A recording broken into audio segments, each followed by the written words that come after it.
तो ये सारे तीर्थ वहाँ जाते हैं प्रयागराज जी में, तो ये जा नहीं पाए, तो इनकी इन्होंने अपने एक शाखा भेज दिया प्रयागराज में, जो आज आपको लेटे हनुमान जी के बगल में किले के अंदर में बंद पड़े थे, तो खुल गया अक्षय वट। अक्षय वट एक ही है, उसकी शाखाएं 3 हैं, एक यहाँ है, एक गया जी में है, और एक प्रयागराज में है, और तीसरा चौथा कुरुक्षेत्र में है, जो रण लीला के लिए या इन्होंने भेज दिया कि दर्शन करूँगा। इसमें ये जो ठाकुर जी आप देख रहे हैं, तो ब्रज में कान्हा होना चाहिए, फिर ठाकुर जी की इतनी मूर्ति के राम जी का क्यों है धनुष बाण लिए हुए, या तो मुरली कन्हैया का होना चाहिए।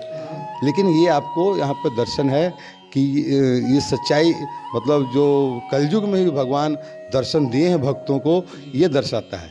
ये वही जगह है जहाँ पर तुलसीदास जी को भगवान ने राम बनकर दर्शन दिया, कृष्ण भगवान ने राम लक्ष्मण सीता बनकर के दर्शन दिया।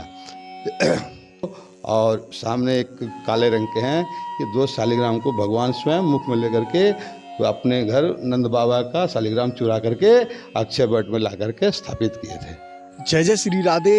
मित्रों, आज मैं आपको अक्षय वट के दर्शन करवाने के लिए लेके आया हूँ। ये आप यहाँ पर जो दर्शन कर रहे हैं, ये ब्रज क्षेत्र में ब्रज 84 कोस में अक्षय वट का वृक्ष है। और यहाँ पर आने के लिए हमने बहुत ही मुश्किलों से जो रास्ता है उसको तय किया है, और आपको दर्शन कराने के लिए आज हम आपको अक्षय वट के दर्शन कराएंगे। लेकिन आप हमारे चैनल को अभी के अभी सब्सक्राइब कर लें, बाद में आप लोग सब्सक्राइब नहीं कर पाते हैं, और हमारे चैनल को ज़्यादा से ज़्यादा लोगों के पास आप शेयर करें, जिससे कि वो लोग भी यहाँ के दर्शनों का लाभ ले सकें। आप यहाँ पर देख रहे हैं कितनी आंधी चल रही है, कितनी तेज हवा यहाँ पर चल रही है, और यहाँ पर जो धूप है वो भी बहुत ज़्यादा तेज है। अब हम आपको लेके चलते हैं और इस अक्षय वट के दर्शन कराते हैं। कहते हैं यहाँ पर श्री कृष्ण जी ने अपने मुँह में 2 शालिग्राम जी रखे हुए थे। उन 2 शालिग्राम को जो थे नंद बाबा जी, उन्होंने जब उनसे पूछा कि तुम्हारे मुंह में क्या है और उनको निकाला, तो उन शालिग्रामों पर भी उन दांतों के निशान हैं, और एक शालिग्राम है जिसमें पान उन्होंने खाया था, उस पान के भी उस पर निशान हैं। उसकी भी हम आपको यहाँ पर साक्षात दर्शन कराएंगे। लेकिन उससे पहले हम आपको ये अक्षय वट का दर्शन कराते हैं। ये देखें आप, कितने अद्भुत ये अक्षय वट है जो ब्रज 84 कोस में पड़ता है। और यहीं पर ये अगर आप देखेंगे तो ये प्रयागराज जी के चरण कमल यहाँ पर हैं। देखें आप भी यहाँ पर दर्शन, चरणों के दर्शन करें। और ये जो वट वृक्ष है, इसकी जो शाखाएं हैं, ये देखें आप किस प्रकार से ये अनेकों शाखाएं यहाँ से अलग अलग निकली हुई हैं। ये देखिए आप, कितना अद्भुत और दिव्य अक्षय वट के आज हम आपको यहाँ पर दर्शन करा रहे हैं। ये देखिए आप, कितना अद्भुत ये वृक्ष है। और ब्रज 84 कोस की जब परिक्रमा लगती है तो यहाँ पर श्रद्धालुओं का इतना बड़ा सैलाब रहता है कि जिसका कुछ कहा नहीं जा सकता है। अनेकों श्रद्धालु यहाँ पर आते हैं, देश विदेश से यहाँ पर लोग आते हैं और यहाँ के अद्भुत दर्शन करके जाते हैं। ये आप देखें, ये इसकी एक शाखा निकली हुई है, और अगर आप ऊपर देखेंगे तो ये पेड़ में ही, ये देखें आप, बिल्कुल यहीं पर ये शाखा देख रहे हैं आप, ये इसी वट वृक्ष में जाके पहुँच रही है। और अनेकों इसी प्रकार की यहाँ पर शाखाएं हैं। ये देखें आप, ये भी इसी प्रकार की एक शाखा है।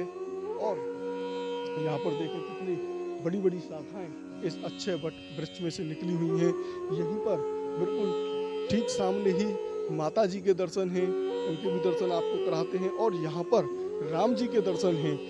ब्रज क्षेत्र में ब्रज 84 कोस में यही एक ऐसा स्थान है जहाँ पर श्री कृष्ण जी की जगह पे राम राम बोलते हैं, जय श्री राम बोलते हैं।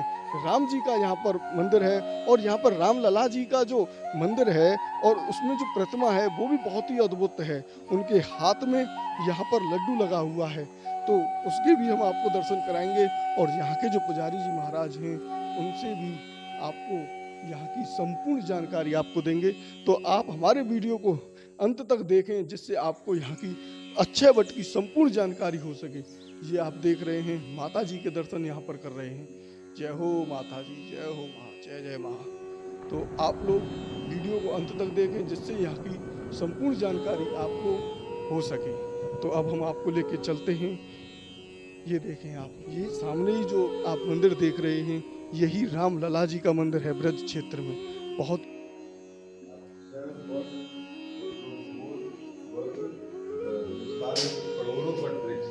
लेकिन अक्षय वट का मतलब वो वट जिसका कभी क्षय नहीं होता है।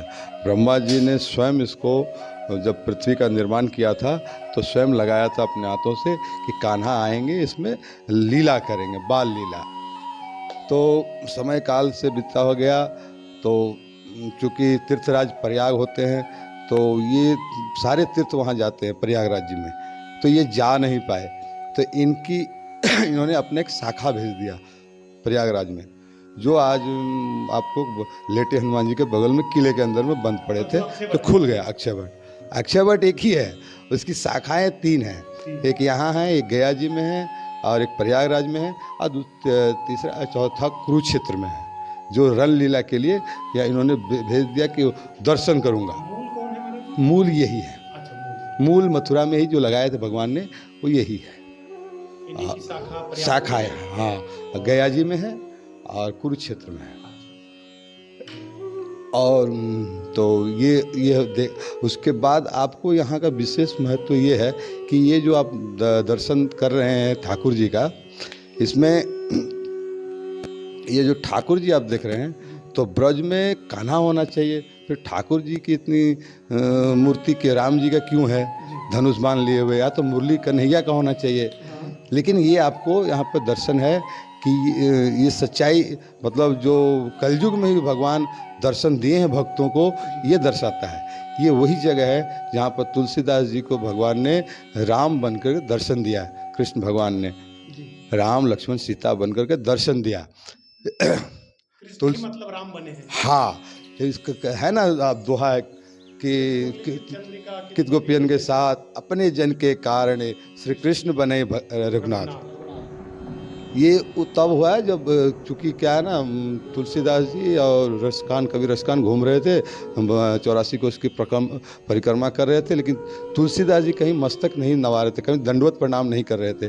तो लोगों ने पूछते थे कि बाबा आप दंडवत नहीं करते हो, कन्हैया को प्रणाम नहीं करते हो। नहीं, मैं ब्रह्म के राम रूप को मैं भजता हूँ और आदर्शवादी राम हमारे आराध्य है, तो मैं 9 सखियों और इतने लीलाओं करने वाले कन्हैया को मैं कैसे प्रणाम करूं, मैं जाकर के अवध में शिकायत करूंगा। इस तरह कहते हुए वो बड़े व्यथित रहे। तो पूरे 84 को उस परिक्रमा करने के बाद जब वो यहाँ आते हैं तो रसखान कहते हैं कि मित्रवर देखो, ये तुम्हारे ठाकुर जी रघुनाथ जी और जानकी मैया है। तो वो कहते हैं तुलसी मस्तक तब नवे जब धनुष बांध लियो हाथ, तो धनुष बांध जब तक नहीं लेंगे मैं इनको प्रणाम नहीं करने वाला। तो भगवान स्वयं दर्शन देने के लिए और भक्तों को बताने के लिए कि मैं ही राम हूँ, मैं ही कृष्ण हूँ, वो दर्शाने के लिए यहाँ पर वो धनुष बांध लेके खड़े हो गए। और तब से ही चल गया है कि कित मुरली कित चंद्रिका कित गोपियन के साथ अपने जन के कारण श्री कृष्ण भये रघुनाथ। और इसकी और एक विशेषता है, जो यहाँ की विशेषता है, इस मंदिर को जो आप श्री राम मंदिर देख रहे हैं, यहाँ पर आपको शालिग्राम भगवान दिखाई देंगे। कुछ विशेष प्रकार के तरह के बड़े हैं। इनमें से शालिग्राम जो है उस बाएं साइड वाले, वो पीले वाले शालिग्राम को, और सामने एक काले रंग के हैं, ये 2 शालिग्राम को भगवान स्वयं मुख में लेकर के अपने घर नंद बाबा का शालिग्राम चुरा करके अक्षय वट में ला करके स्थापित किए थे। तो इसकी कथा है कि एक बार कन्हैया को मैया ने बाएं हाथ में, सीधे हाथ में सोटा और कमंडल दिया और कहा, कंबल लाद करके कंधे पर दे दिया, कहा कि कन्हैया तुम जा तू लला गैया चराने को जा। तो कन्हैया उठते हैं तो कहते हैं कि आँख मलते मलते उठते हैं, भैया मुझे कुछ खाने को दे, मुझे पागल समझिए क्या, तो कुछ खाने को दे तब मैं गैया चराने जाऊंगा। तो इस तरह कन्हैया फिर अपना कमंडल और सोटा भैया को पकड़ा देते हैं, कहते हैं कि ले भैया तेरा कमंडल और तेरा सोटा। तो उसी समय से कह सकते हैं, जैसे कहते हैं ना कि ले अपनी कमरिया। जय जय जय। तो इस तरह से वो लौटा वो तो भैया क्या करती है, वो उनको भगाने के लिए मुख से पान, मीठा पान था चबा रहे थे, तो वो निकाल करके उनके मुंह में डाल देती हैं और कहती हैं जाओ नंद बाबा भोग लगा चुके होंगे, पूजा पाठ हो चुका है, तुम जाकर उनसे कुछ लेके खा लेगा और चला जा। तो वो जाते हैं बाबा को आवाज़ देते हैं, बाबा मुझे कुछ खाने को दे, मुझे भूख लगी है, गैया चराने को जाने को है। इस तरह 3 आवाज़ देते हैं तो बाबा टस से मसने वो ध्यान मग्न है, तो वो बिना नहाए धोए कान्हा घुस जाते हैं अंदर और देखते हैं माखन मिश्री का भोग लगाया, पहले फटाफट साफ करते हैं उसको और देखते हैं कि यही पाषाण की मूर्त को बाबा भोग लगाते हैं और मुझे खाने को नहीं देते। तो दोनों को उठा करके मुख में अपना रख के भाग आए वहाँ से। जी, तो वो भाग आए और बंसी यहीं बट पर बैठ करके अपना बंसी बजा रहे हैं। तो बाबा नंद बाबा खोजते खोजते आते हैं। पहले मैया को पूछते तो मैया बोलती है कि देखो न तुम कछु काम करते हो न तुम्हारे शालिग्राम, इसलिए मैंने नहीं देखो है। और वो हाथ झटकती है तो बाबा डर के मारे भाग निकलते हैं कि सुबह सुबह पंगा हो जाएगा, और वहाँ से वो लाठी लेके खोजने चलते हैं। आज तो कान्हा करिया को खूब कूटूंगे और करके निकलते हैं। तो खोजते खोजते आते हैं तो चीर घाट के पास उनको सुदामा जी और मनसुखा मिल जाते हैं। अब मनसुखा जी देखते हैं कि बाबा लठ लेके आ रहे हैं, जरूर कुछ न कुछ कान्हा ने कांड किया है घर में, तो वो भाग निकलते हैं वहाँ से। तो बोला कि अब पकड़े जाए तो खूब पिटाई होगी, तो लेकिन सुदामा जी अपाहिज रहने के कारण पकड़े जाते हैं। तब सुदामा जी को पकड़ लेते हैं, रे सुदामा कहाँ है कन्हैया, नंद बाबा कहते हैं। तो नंद बाबा कहते वो कहते हैं कि वो तो डर के मारे सीधा बताते हैं, अक्षय वट गया है और मुझे घूस दे बोल के गया है कि मैं जब आऊँगा तो बढ़िया माखन मिश्री का भोग तुमको पहले लगाऊंगा और पेट भर के खिलाऊंगा, तब फिर तो मेरा गैया देखते रहना, मैं जा रहा हूँ अक्षय वट खेलने के लिए। और वहाँ से चले जाते हैं। तब अक्षय वट पकड़ के सुदामा जी को लेके आते हैं। तो सुदामा जी बताते हैं कि देखो अक्षय वट में यहाँ पर है। तो बाबा बुलाते हैं, बहुत बुलाते हैं, नहीं आते हैं। तब उनके साथ जो है 4 लठेत थे, वो कहते हैं देख कान्हा तुम बाबा बहुत बूढ़े हो गए हैं, तू इसलिए नहीं ऊपर आ सकते, तू नीचे को आ। तो बाबा कोई टस से मस हूँ जवाब नहीं देते हैं, खाली तो नहीं आऊँगो। तो बाबा सुदामा जी कहते हैं बाबा तेरा मोड़ो ऐसे नहीं बाजोगो, इसको कुछ अलग उपाय करना पड़ोगो। तब वो माखन मिश्री का भोग दोना निकाल करके और वो देते हैं, रखते हैं। तो कान्हा जो पहले इतने मान मनोबल करने के बाद भी नीचे नहीं आते हैं, तो वो झट से नीचे आ जाते हैं और आओ देखते हैं ताओ दोना उठा लेते हैं।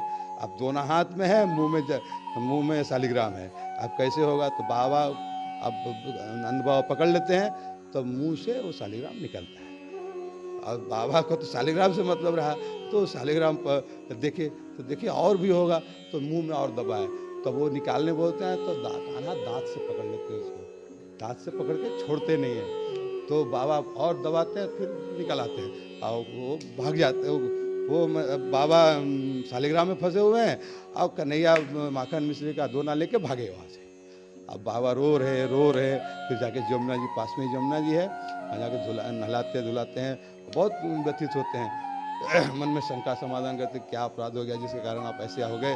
तो वो शालिग्राम भगवान बोल पड़ते हैं कि रे नंद मुझे तू अब गोकुल नहीं ले जा, मुझे यहीं छोड़ दे, अक्षय वट में स्थापित कर दे, मैं अब नहीं जाऊंगा। तो बाबा बड़े खुश होते हैं और फिर गुस्सा भी होते हैं कि देखो मैंने इतने बरस तक सेवा किया, पूजा किया, इतना सेवा किया, लेकिन कभी टस से मस कुछ आवाज़ तक नहीं दिया। आज देखो करिया ने मुंह में डाल दिया है, जूठा कर दिया, तो बोल पड़ा। तो ठीक है, पहली बार अब कुछ मांगा है तो मैं ज़रूर पूरा करूँगा। और गुस्से में ला करके अक्षय वट में स्थापित करके वहीं वृक्ष के पास और छोड़कर चले जाते हैं। जी मैं यहाँ पर महाराज जी दिखा रहे हैं जो मुंह में शालिग्राम जी लिए थे, उनके आप यहाँ पर अद्भुत दर्शन करेंगे। ये देखें आप, यही वो शालिग्राम जी हैं जो श्री कृष्ण जी ने मुंह में लिए थे। ये देखें, ये पान के दाग आप यहाँ पर देख रहे हैं। ये देखें आप, कितने अद्भुत दर्शन आज हम आपको ब्रज 84 कोस के उस स्थान के करा रहे हैं जहाँ पर अक्षय वट है और श्री राम जी का मंदिर भी यहाँ पर है। और यहाँ पर जो कृष्ण जी हैं उनके हाथ में भी ये देखें आप महाराज जी, इसकी क्या महिमा है? रामलला है, बाल रामलला। ये बाल रामलला का रूप है। चूंकि कन्हैया मुट्ठी में लड्डू पकड़ते हैं और रामलला जो है उंगलियों में पकड़ते हैं, ताकि एक तरफ से काकभूषण जी भी खाएंगे और ये भी पाएंगे। तो अब वो कन्हैया मुंह ऐसे पकड़ कर दिखाते हैं कि मेरे हाथ में कब्जे में है, अब ये दिखा के खाते हैं। अंतर ही है ये रामलला और बाल कृष्ण में। तो ये बाल रामलला है। बगल में बाएं साइड में जोग माया देवी है। अब तो लाइट चली गई। और ये दूसरा है,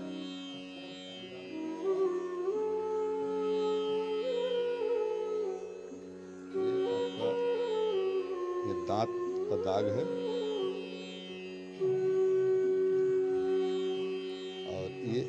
और ये देखो दूसरे तरफ से दांत, नीचे वाला दांत नहीं होता है छोटा, वो पकड़ लिया, वो दबा दिया तो दाग हो गया नीचे। हाँ, प्राचीन है।